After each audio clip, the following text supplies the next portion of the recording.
Hi everyone and welcome back. Since at the time of filming this it is still Pride Month for another couple of days, I wanted to talk about a subject that always becomes quite important and something that I always think about when Pride Month does in fact roll around, and that is trans visibility. The video has a little bit more of a casual informal feel this week. I don't have any makeup on, I haven't really done too much with my hair because I wanted to talk about some things that relate to the way I experience the world in my everyday life. And sitting in front of a camera with flattering lighting, lots of makeup done, my hair done all nicely, a nice background, doesn't really give a proper representation for what I look like in my everyday life, because I want to talk about trans visibility in the way that I experience the world every single day. And this is more what I look like every single day than what you normally see on this channel. I don't do my makeup every single day. In fact, most days I don't even shave my face because I have very sensitive skin that prevents me from doing so. So there are lots of small things that I'm unable to do on a regular basis that contribute to my trans visibility in the real world. When we think of trans representation in media, it's already quite hard to find good examples of representation that are done faithfully, accurately, that portray the trans experience as it really is, instead of following a narrative that is what the cis ideas of what being a trans person is like. But the thing I want to talk about is that on top of that, we also have an issue where even when there is what could be considered good representation, it is often from someone who conforms to a cis-normative idea of what beauty is. For example, the trans women you see in these shows, they would be what the community considered passing trans women. They often do not have issues with facial hair. They are often wearing excellent, superbly done makeup. They are dressed well for their body style. And unfortunately, what this tends to reinforce is this idea that this is who trans women are. And I feel sometimes it leaves behind people like myself who on an average day do not look anywhere near that. And unfortunately, through this reinforcement, there is this idea that our gender identity is less important to us, or in often cases just ignored entirely, because we're not presenting how the world assumes that we should. It's one of the many reasons why I feel like the concept of passing is quite a problematic concept, because it is saying you have to be a woman in this way. So to take the beard, for example, that is a very stereotypically masculine trait, one that cis women can also experience thanks to other hormonal conditions, but primarily is considered to be a sign of masculinity, which means often in the real world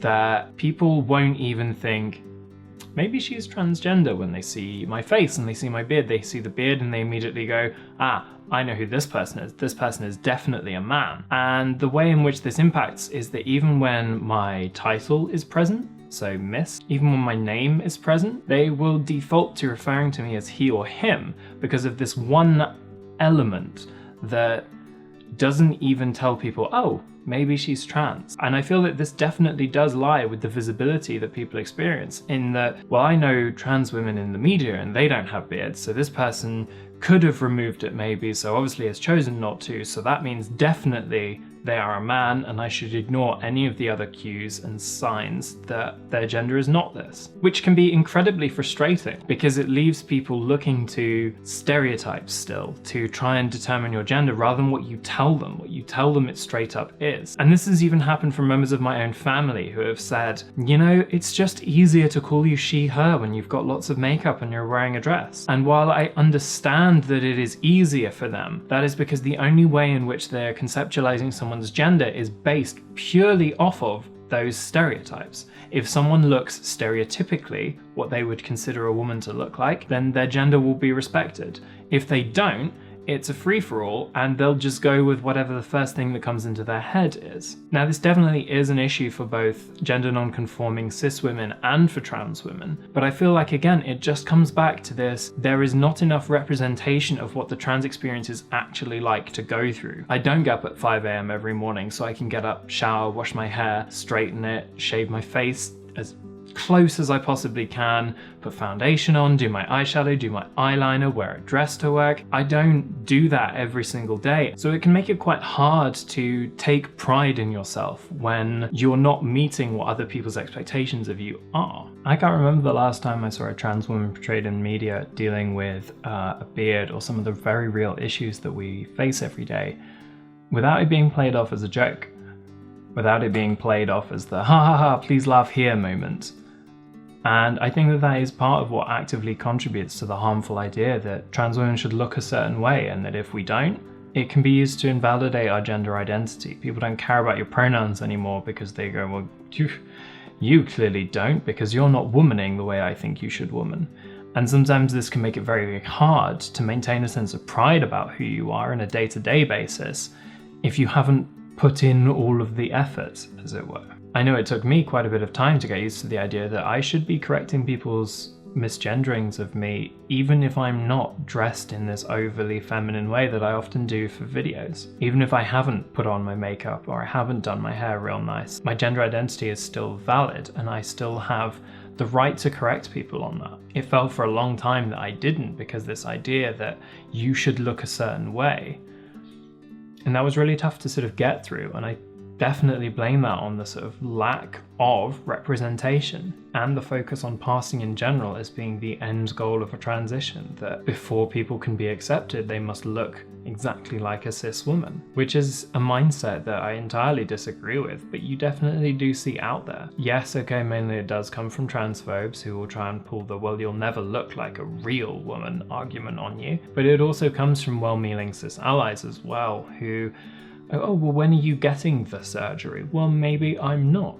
Maybe I'm not going to do that. When are you getting your boobs done? When are you going to have the facial surgery? Not are you, not do you think that you will, but this idea that clearly you can't be happy with how you are now, so you should definitely be getting these surgeries. And it's this undercurrent of assumption that people who are visibly trans cannot be happy with being visibly trans. And I think until we portray more people who are comfortably, visibly trans in the media, on the internet, just in people's experience of transgender people, I think that we're always going to have this issue where people assume that the end goal is to be somewhere else from where you are right now because I can tell that you're trans and that's a bad thing, which is a mindset that it's very easy to slip into even as a trans person, and contributed a lot to my initial feelings of dysphoria as well as my internalized transphobia. If I go to the shop and someone asks for my ID and I haven't had a chance to shave in a couple of days, they shouldn't be stood there going,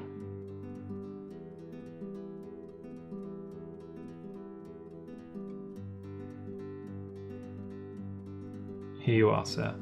And they should be more aware that sometimes there are things about our gender presentation that may be beyond our control, but that should not be used to judge us and to misgender us. So this Pride Month, it was something that I really wanted to work on. I didn't get as much of a chance as I wanted to, given everything that's going on in the world. I didn't really get out and about much. But for me, that has been the theme for this sort of year, I guess, where it's coming to terms with my trans visibility on a day-to-day basis and building back up my confidence to remind people that, no, I don't have to look like what you think I should look like before you treat me how I want to be treated. I am entitled to that as it is. Whether I do nothing or whether I femme it up and put on all the makeup in the world, wherever I am on that spectrum that day, it doesn't change how I deserve to be treated. Something I've definitely been letting slip in later years, going, oh, it's fine, they didn't know. Yeah, okay, it is absolutely fine that they didn't know from just looking at me what my gender was straight away. The part that ties it into pride for me is that I should have enough pride in who I am to be able to tell people, actually no,